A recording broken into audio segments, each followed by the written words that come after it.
All right. So I actually surprised that I'm doing this today because I was thinking of starting up the fourth hub on Monday, but I felt really called to sit down and do a little bit of the intro here, specifically as it relates to like the comparison of emerging out of the third hub. And so I've been really excited about starting the fourth hub. Let me show. So, and so I've been really excited because, like spending a lot of time in the third hub is kind of like like for me, it's really activating and it's very transformational. And also, well, you know what? I'm actually gonna press pause on that, and I'm just gonna talk a little bit about what this latest, like, tour of duty in the third hub, how it impacted my own practice as it relates to what I'm doing, and one of those the most important things for me was the value of my time. And so the value of my time and also stepping in to this in particular, to Parinama, um,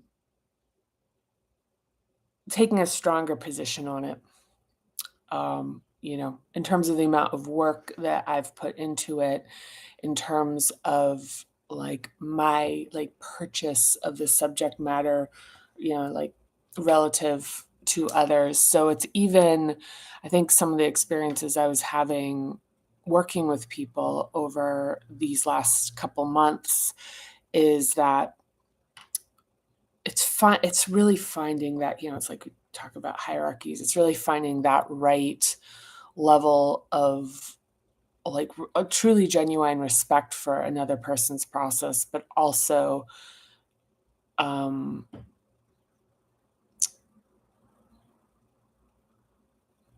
understanding like playing along with like an individual's idea of things when there's like all these terms are going to sound like particularly harsh, so I want to be kind of mindful of them. But adaptations are like adaptations aren't real. So part of the thing for me is to be compassionate in seeing them with other people and understanding personally that they're holding both space and some structural elements, like psychologically. So it's like, realizing that process of softening and disintegrating and like loosening the tangle needs to be done with compassion, but it's compassion for the person, not for the delusion. So it's like figuring that part out. So that part is actually about my own, like how I hold space in myself to be able to like exist in as like, I don't know, the person who's helping somebody with their practice.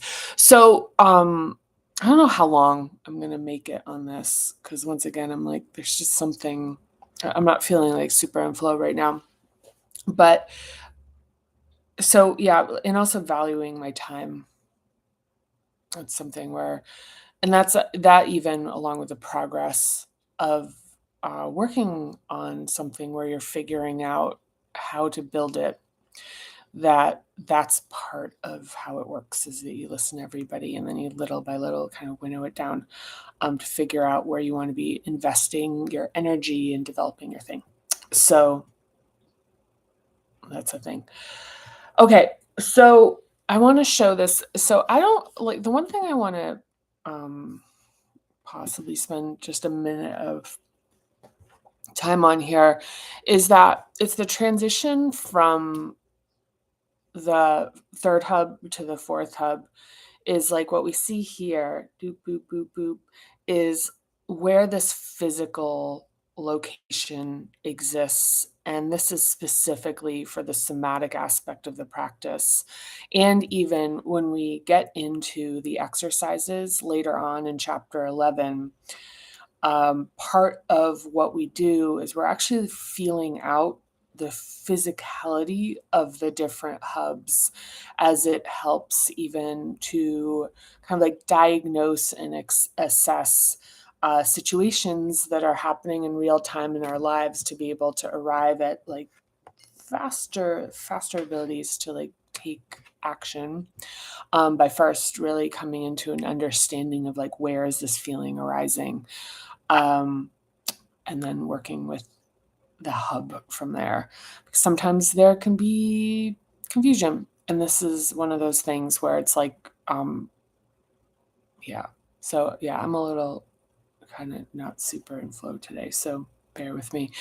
So the midsection, once again, a reminder, it has no bones or structure that holds it up. It's literally our midsection is held up by will. So that third hub quality of individuation and standing on one's own, and the lighthouse that doesn't go around an island trying to find boats to save, it just shines brightly. That quality is what we cultivate in a third hub, which is really about an individual identity. It's really about how we stand alone and the importance of having the ability to stand on our own is, in terms of the stacking functions of each of these hubs in terms like of building like contiguously on our development, is that we're establishing our sense of self. So now as we're going into the fourth hub, which is really about social identity, that if our third hub has not been properly developed or is highly adapted, we will be looking into others to be forming our individual identity. And to even be a better partner, community member, person in any style of relationship, to be clear about who you are. And to even have the courage to stand up for things, like the third hub, when it is not developed, like for many people, it's not. The fourth hub becomes a place where instead of it being what it's about, which it is about a part of our identity, but it's about blending our identity into fabric of others, not co-opting identity from others. It's nuanced once again, but it's about connection and belonging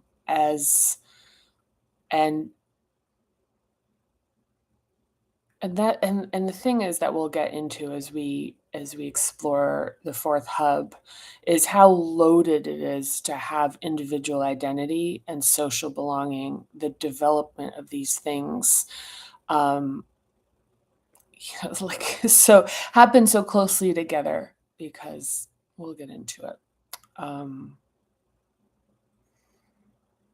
Because to belong, a lot about what the fourth hub, like like what we're figuring out in the fourth hub, especially in its initial development, is how much of myself do I have to hide in order to belong?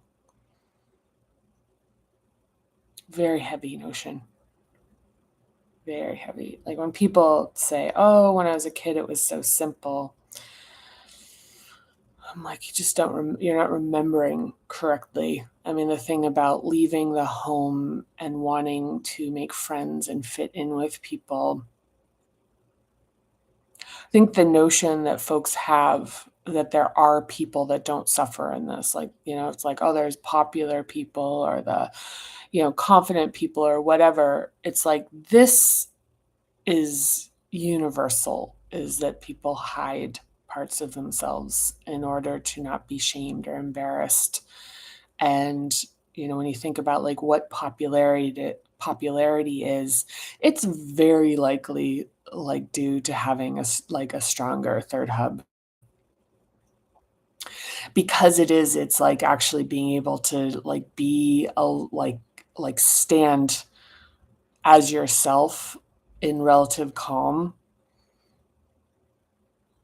without being defensive. So to be able to stand on your own, like that radiant quality, that's so, yeah.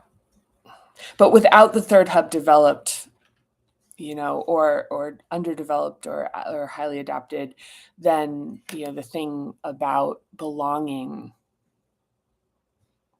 it's hard. It's made harder, or painful, or like really damaging, and we'll get into the nuances of that. But yeah, this is about connection and belonging. I'm really eager to get into this, because it's really lovely to contemplate, and a lot of the creation of this particular chapter, let me think, like the contemplation and the development of it, like one of the things even about like love, about like what love is. Because if for folks whose fourth hub, like for working on like development in the fourth hub, part of what we need to understand is the mechanism, just the mechanism of the function. So much like in the fourth hub, emotional attunement is like a game of catch, you know. In the fourth hub, we'll get into kind of what the components of love and even belonging are. So, and it really is. It's kind of like the mathematics example of like increasing complexity, is that there is this aspect of this game of catch that's underlying in every dynamic that like kind of evolves and matures over. But in love and belonging and connection, it's taking on more form. So here, let's look at this. So, and also, so here's the thing in comparison to the third hub, is in the fourth hub, a lot of what we're looking at is this kind of like the overlay of the heart and the lungs. Often not really considered the fact that you have this partnership of circulation with the heartbeat, partnership of circulation of the air with the heartbeat, moving the oxygen through the body, the lungs bringing it in, the heart moving it throughout and then bringing it back in, and the lungs taking it out. So it's like this is a system that is living in connection with the world around it. And quite, as we'll get into, is that we live in sort of a mirrored opposite with plant life, where we're taking out oxygen and dispelling carbon dioxide, and vice versa. So it is this kind of symbiotic, mirrored relationship. It's quite beautiful, that we will explore. So let me just get in here, and I'm going to pop this all the way out. Let's see. I don't know if this is going to be big enough to justify. So, okay. So, I keep not meaning to do this, and then it winds up being like it kind of works for me to like talk through how the chapter is structured, and really speak to it a little bit. So, and also looking at it this way, it kind of reminds me of the process of like working on the book. So it's kind of a nice thing to do. So, okay. So once again, we have the learning the hub, which is in this case, and as always, is the initial development, the basics and the themes. And then we have the understanding the interruptions and stressors, knowing the adaptations and holding patterns, and then expanding and managing that with the techniques and exercises. So the basics are giving and receiving. So this is the beginning of talking about what this kind of game of catch, this cycle is, which is this cycle of generosity and gratitude. Balance. What is like also alludes to what I was just talking about, which is that we are in we are like intimately connected with this give and take.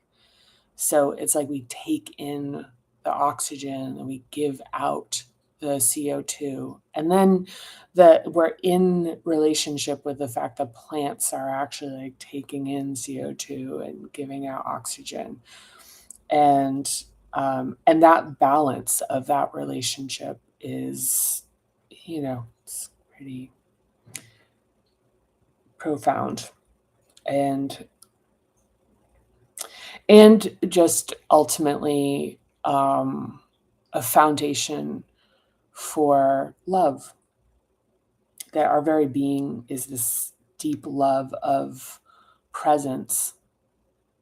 I mean, this consistency and this relationship that's not always balanced. And, now we're really about taking it out of balance globally, but for right now, we'll stick with this. So the basics: miserliness and martyrdom versus destructive generosity.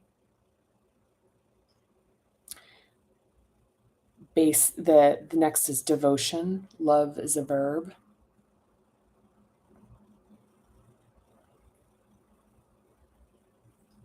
Yeah, miserliness and martyrdom versus destructive generosity. So this is a callback to this like balancing of us being able to like give and take, give and receive, is generosity and then gratitude for what we get. And then the miserliness and martyrdom is when we're like big receivers, like when we're good at taking versus giving to the point that we're destructive with ourselves. And then devotion, love is a verb. And then humanization. So, just as a little bit of a spoiler alert here, is that in the fourth hub, the ability to feel love requires humanization. And it means understanding that all humans are human beings. So anytime we make a decision that someone is like, sort of just an animal or a garbage person or like not worthy of redemption, we place ourselves on that very same spectrum as human beings and at risk of potentially somehow sliding into that, which is probably why people are fascinated with crime. It's like, wait, how is there a risk for me actually becoming, one of those, or like, how does that happen? Or at least there's probably some part of that in there. So humanization, we'll get into it. Yeah, look, like one thing I'll say, there was a funny thing someone said about there was an exercise which was going through the hubs, and they said, it was just like it was like I was just right, first, second, third hubs, or like I was just like it was like a fun ride down a slide. And then it was like with the fourth hub, it was like my ass was on sandpaper. So it's like, it's funny for me, it's third hub. For so many people, fourth hub is like, there's a lot of like resistance that comes up with this, where people kind of have to like feel the stoppage in the reading.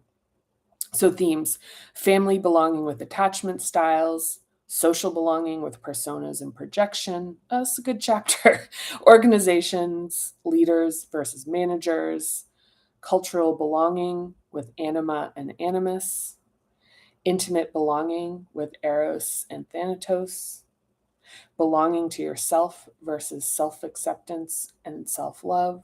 Oh, belonging to yourself with self acceptance and self love. I was like, what's versus in there for? It's not. Um, belonging to the natural environment and conflict, once again, important.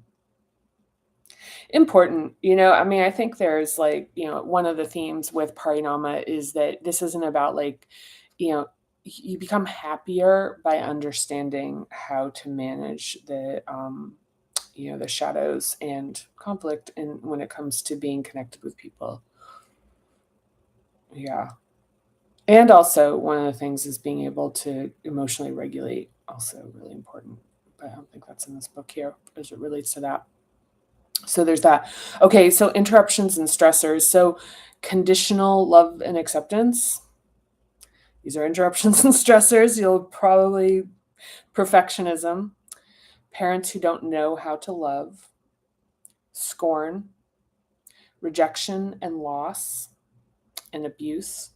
And then the adaptations and holding patterns. Yeah, I can feel the charge in that. That is like, oof, oof, I get it. I get it. People stop reading sandpaper. The sandpaper. Okay. Adaptations and holding patterns. So the characteristics of the balanced and out of balance fourth hub, shrinking, inflating. And there's Ohm's law. The shadows, grief, and envy and jealousy. And then we've got the techniques and exercises, which are receiving, breathing exercises, crying, humanization, and charge and discharge. So let's see, what do we got here? Bloop. We got close that out. So I'm going to read a little bit of this. Maybe we get through to, yeah, I can read this opening. And because I've got probably what I'd consider 8 more minutes here. Yeah, it's interesting that just thinking about writing this.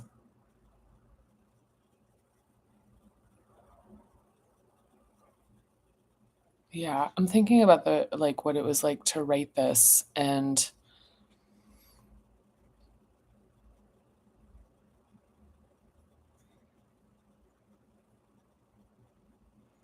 much of the process that I had surrendered myself to was like kind of allowing the space for this just to arise and be kind of like, and the first thing was like having the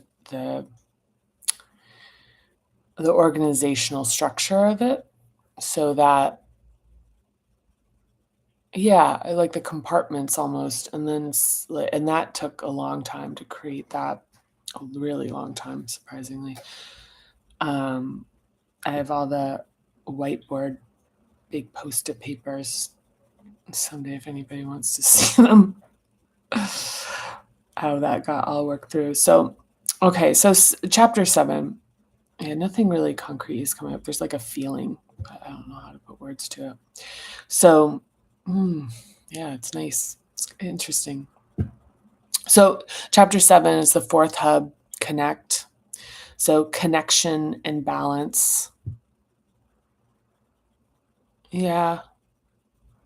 Yeah, it's interesting because I think some of these, it's like connect is connection.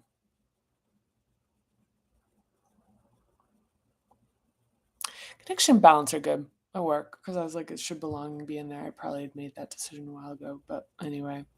So the epigraph is, I think, is the word for the thing, the quote at the top of a chapter, and a lot of thought went into these. By the way, this one was one that, much credit to my editor who put a lot of diligence in really calling out because there always was an opening quote, but as the chapter would evolve, sometimes it would fall out of step with the content of the actual chapter. So she's really good about keeping these, like continuing to evolve them. So this one is really beautiful. This is by Fred Rogers, Mr. Rogers, for those of American kids that grew up with public television. So, and also I will say, Mr. Fred Rogers, if you YouTube him and watch some of his talks, they are, and even read about his history. It really is like like a love, a human being embodying love. So, love isn't a state of perfect caring. It is an active noun like struggle. To love someone is to strive to accept that person exactly the way they are, right here and now. Fred Rogers. Mm. Oof. Yeah, if you want, that's on page 155. Can't believe we're on 155. Oof, is that beautiful? I can feel that in my heart. So, relationship and connection can obliterate perfectionism as they reveal and reflect increasingly deeper layers of ourselves that are hard to face without the compelling power of love. Loop. Yeah, I haven't gotten the microphone back on, so we have the visual aid here. Okay.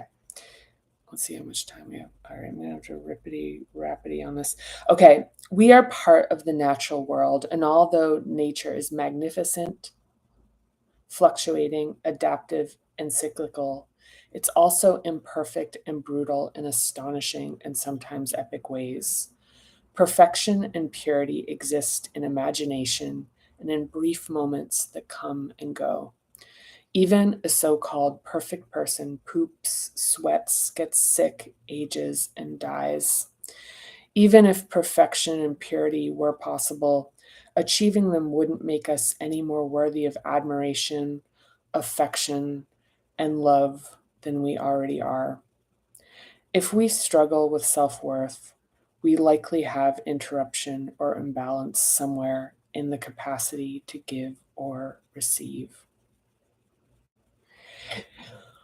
Yeah. Here I discuss this fourth hub and the natural world's homeostatic equilibrium, an innate balancing that's almost never completely centered, but that keeps things relatively even over time, a state found within relationships. The strength of human connection is determined by our participation in a dynamic of give and take. The physical location of the fourth hub is in the chest, shoulder, arms, and hands. Our chest contains our heart and lungs. We draw in oxygen as we inhale, and our heart circulatory system expands in concert, moving air into our bodies. By the way, it's not air, it's oxygen, but whatever. Okay, so 2 by 2, the arteries bifurcate. I guess I can write it, but not say it. It's a test. It's like a test. It's like, can you say it? Like, sure you can write it, but can you say it? There's been a couple of those. So 2 by 2, the arteries bifurcate. Maybe I'm learning it right now. Into capillaries, ever expanding as they supply oxygen, the catalyst for unlocking energy from food to our bodies. On the return path, 2 by 2, the capillaries converge into veins and return the waste byproduct of respiration, carbon dioxide, to be released on the exhale. We're linked to the reverse respiration cycle of plants. They take in carbon dioxide and release oxygen, the complementary opposite to human respiration. I'm getting dizzy. Our heart beats and we breathe, regardless of how much attention we pay to it. Our beating heart always shows up for us, doing the best it can with what's available. Throughout our lives, we weather disappointment, abandonment, and grief, and our heartbeat and breathing are always there for us. Let them be a symbol of a connection to an aspect of yourself that has never given up, one that's essential to our physical survival and deeply connected to our relationship with nature. It's always present, and always at its best. The inspiration for deep love and devotion is at the core of your body. Indeed.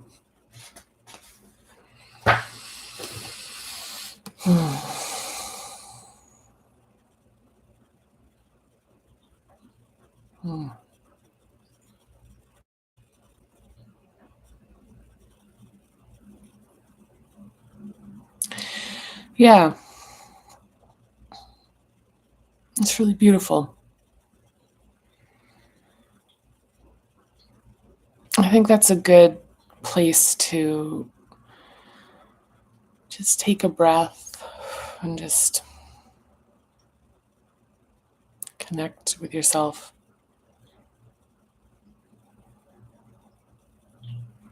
And consider that. And if it's something you want to reread, let's go on page 155. But yeah, it's a good place to stop today. That felt really nice for me. I hope it did for you too. So, with that said, I'm going to clock out and I'll see you next time. All right, lots of love. Bye for now.